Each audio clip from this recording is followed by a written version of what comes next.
So makinig po tayo sa paliwanag ni NBI Director Melvin Matibag tungkol sa nangyari na alam nyo nung araw, nanonood tayo ng mga balita. Sabi ni Pia Cayetano, pinagbababaril na raw ang Senado. Nasa video yan eh. Dito maliwanag ang paliwanag ni Atty. Melvin Matibag. Yung palang mga baril,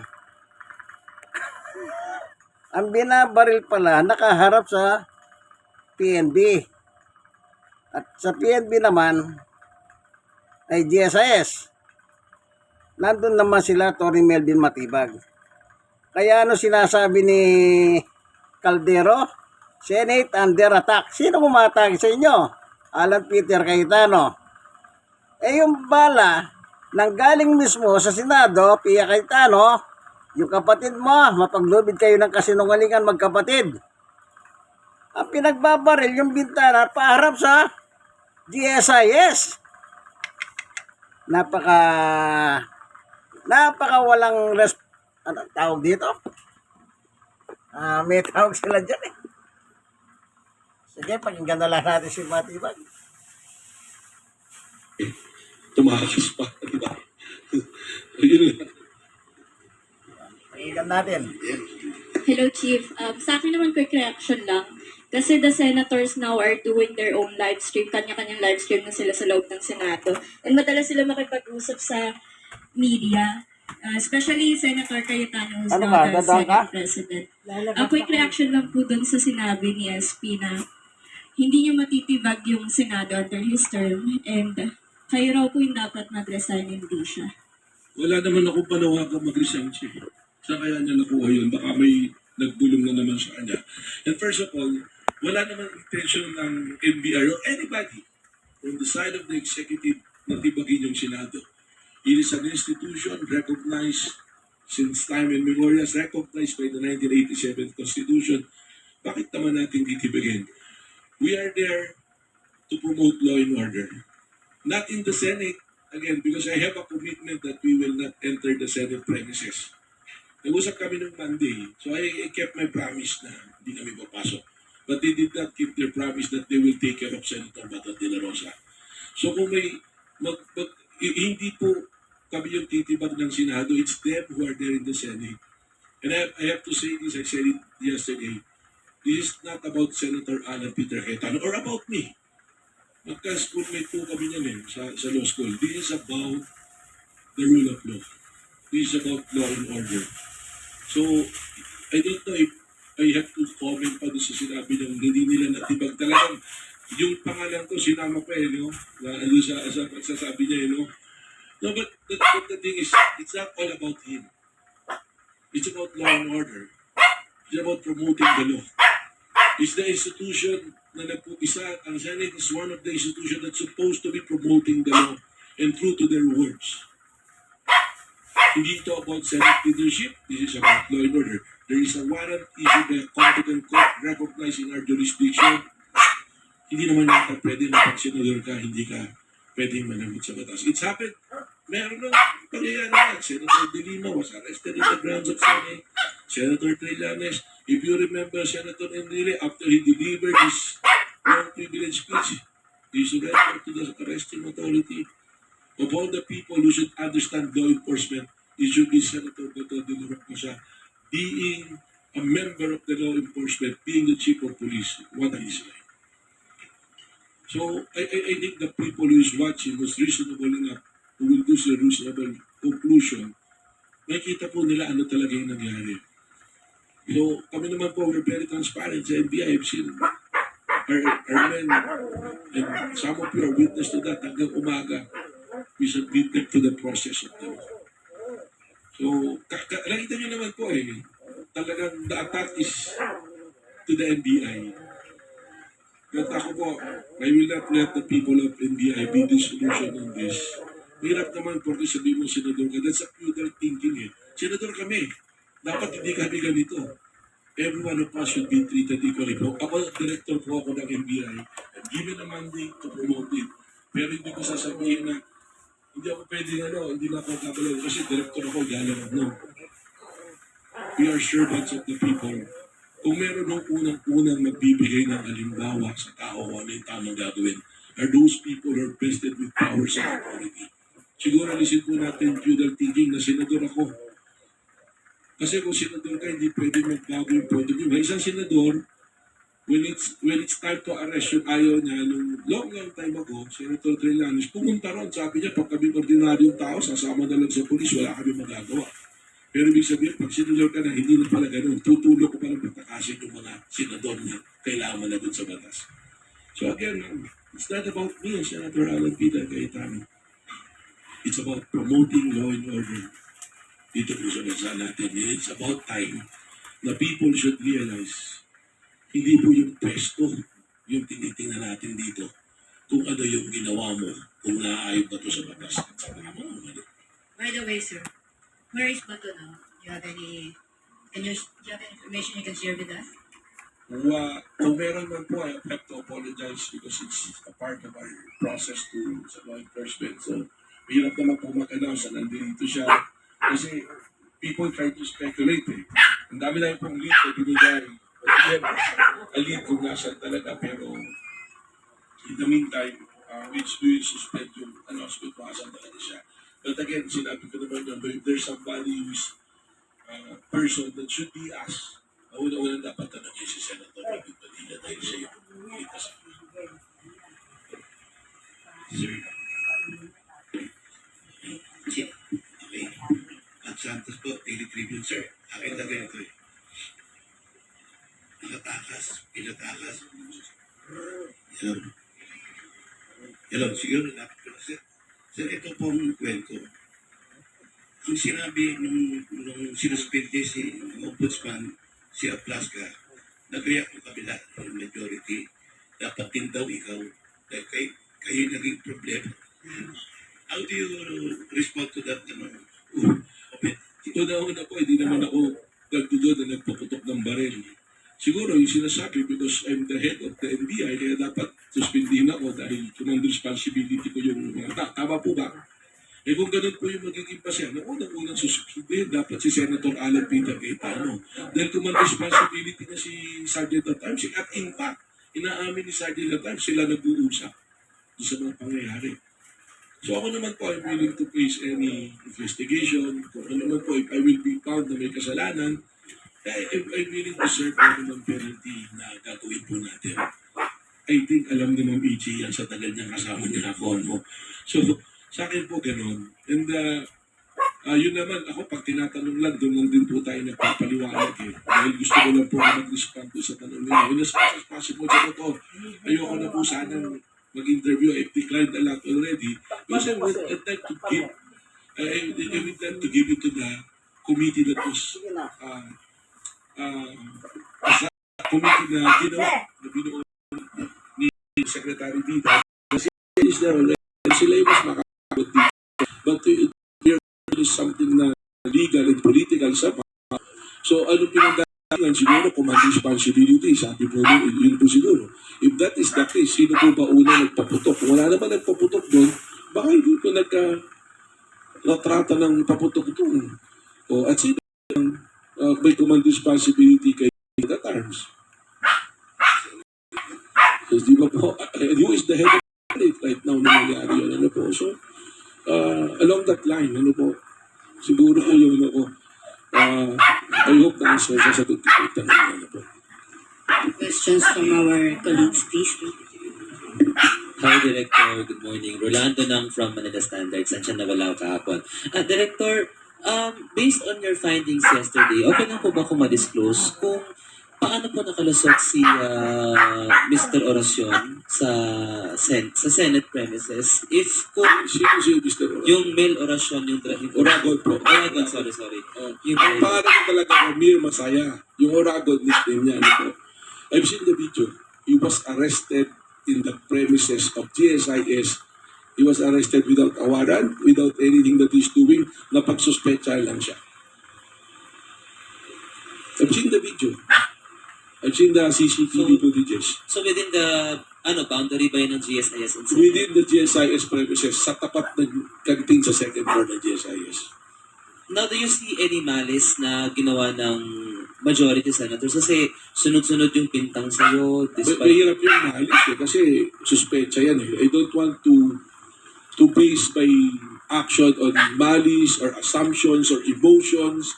Kailangan sa facts tayo nagbabase at saka sa batas Kasi yan na nga yung nangyari Kapag balikat ng Sergeant at Arms, yung pagkilos niya also, sa paghihinala yung street kaprani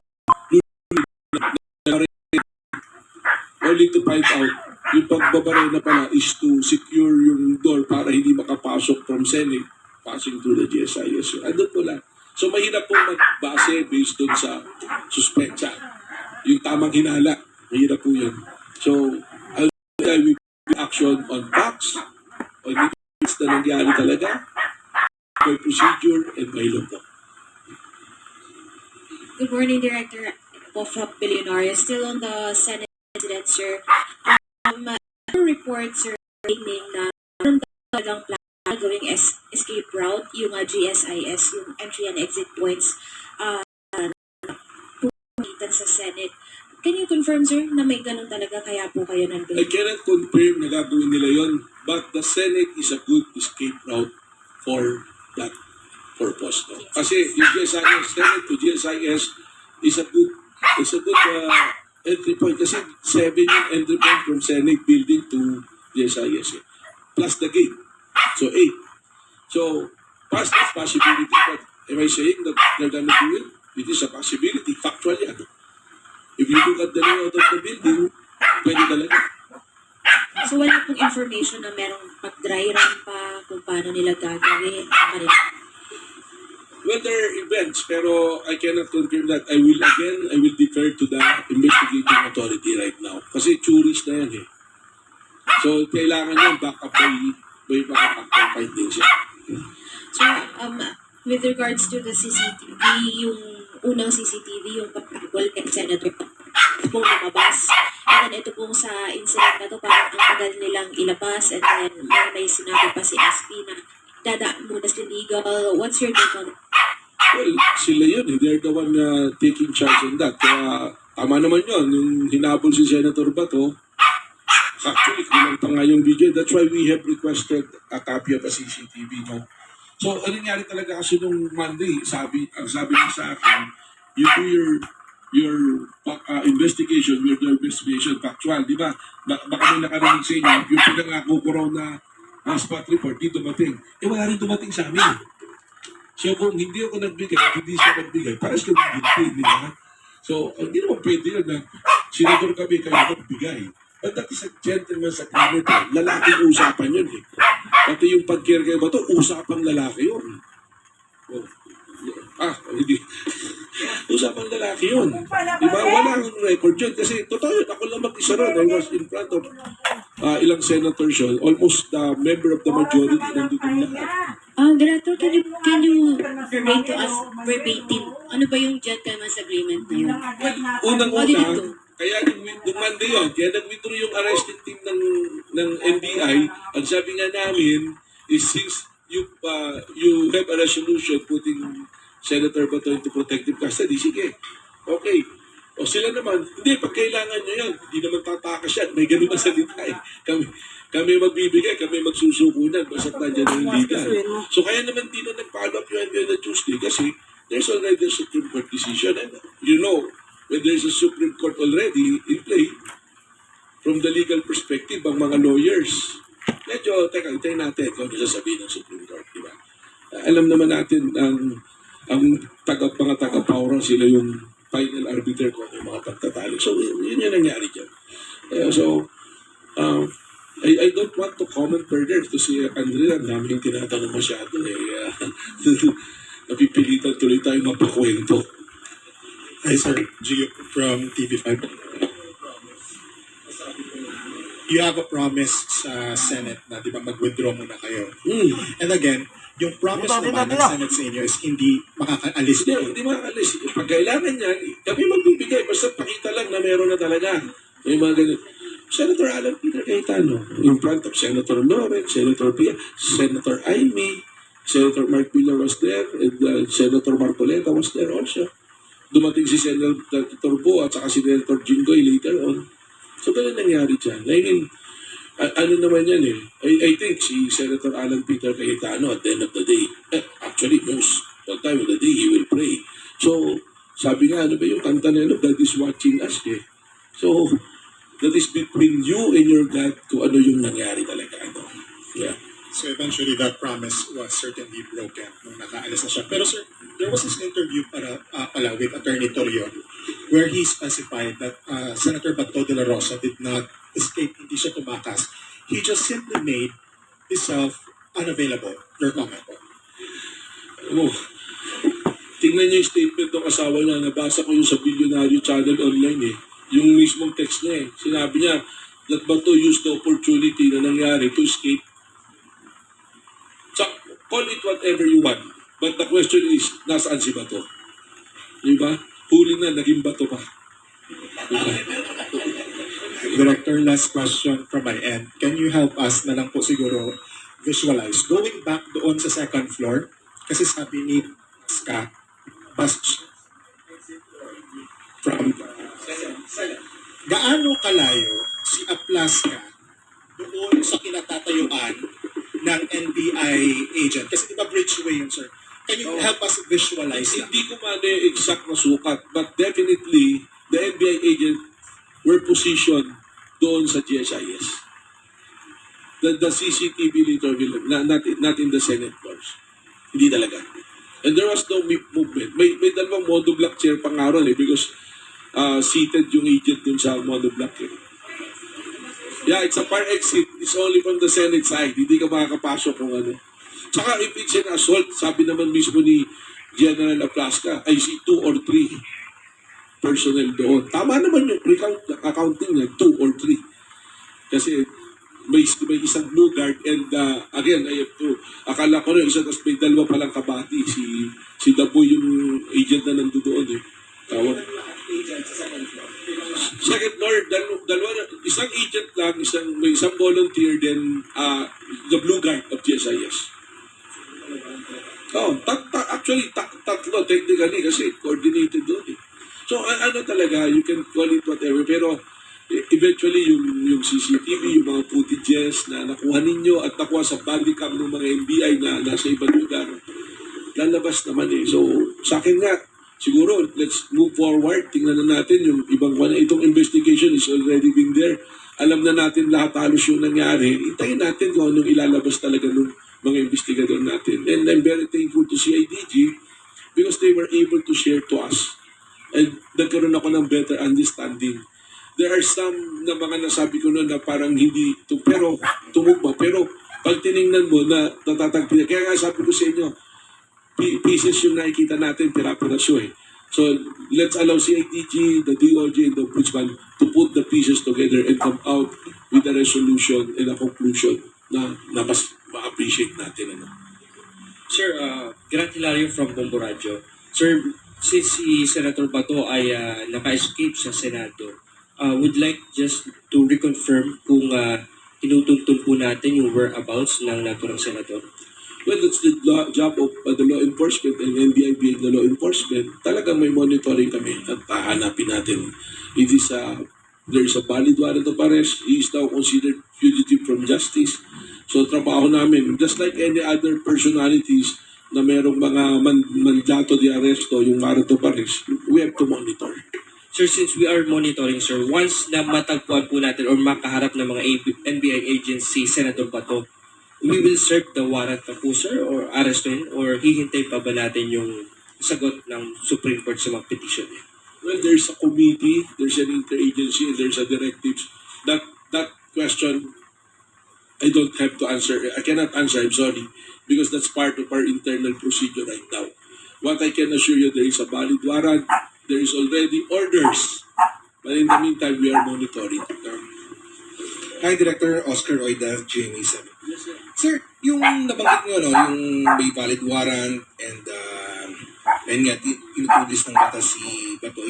Yung pag-amin ni Senator Robin na sakay niya si Senator Bato, as far as NBI is concerned, may pananagutan ba siya? The Department of Justice will review it. they're also the one in charge of it, but also we are also making our own review, and we will make the recommendation in proper time. Sir, kinawin ko lang nabanggit nyo na may legal basis ang NBI for being in the GSIS building. Ano po yung request na yun, sir? It's a letter of request, lumabas na yan. Marami na nakakita noon that there was a request from GM ng GSIS for us to help them secure the premises and the personnel of GSIS, because since Monday, ang dami labas-masok na tao. Alam naman natin, GSIS, medyo marami ka kailangan protektahan dyan na properties din nila. The paintings na napakamamahal dyan, hindi ba? So we have to assist them. Meron naman silang sariling security group, but they just want the help of NBI in doing so. Mas maki-update lang, sir, dun sa status nung 9 NBI agents daw na nambugbog sa mga staff ng... That is actually, we have our own findings already. That is their allegation na nabugbog. But I've seen the video also. I'd rather not tell the story kung paano, but if they feel na kailangan managot yung mga agents, papapanagutin. Ako din mismo, we will have recommendations from our PAC-FID committee kung ano lagi sa kanila.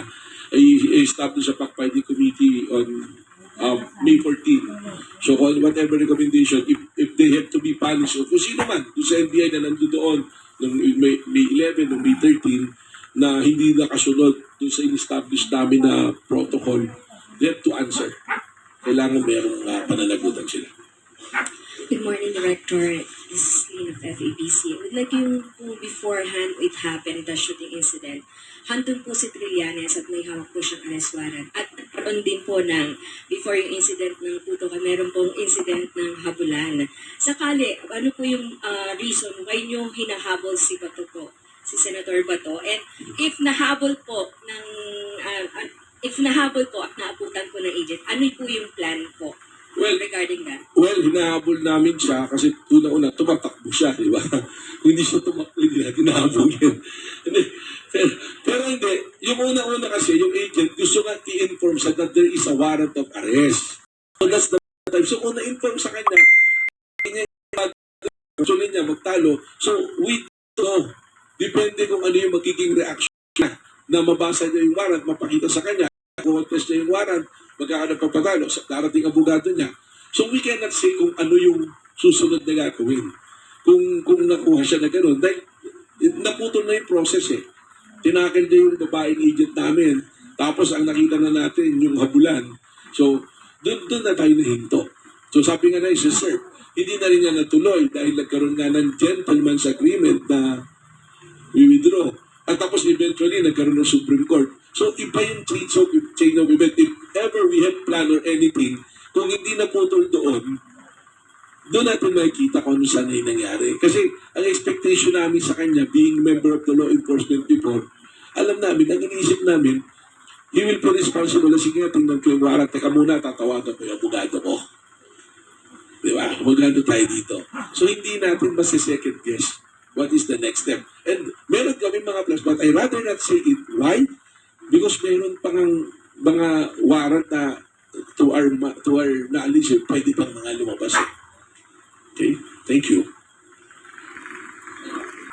So maliwanag ang paliwanag ni Atty. Melvin Matibag na NBI Director. Kung pakikinggan nyo siya at pakikinggan nyo si Mau sa interview sa mga TV, yung Mau Plus ka na mista ni Bato, nagsisinungaling yun eh. Napanood ko yung mga interview sa kanya, halatang-halata nagsisinungaling. Halatang-halata. Hindi siya. Kaya tama si Atty. Melvin Matibag ng Director. Ano? Kapag sa Biblia, sinungaling kang, sabi ni Jesus, anak ka ni Satanas. 1:8:44. Sige po, hanggang dito na lamang ang ating video. Ito ang inyong kaibigan kay Jesus, Brother Manny Bautista. God bless us all po. Bye!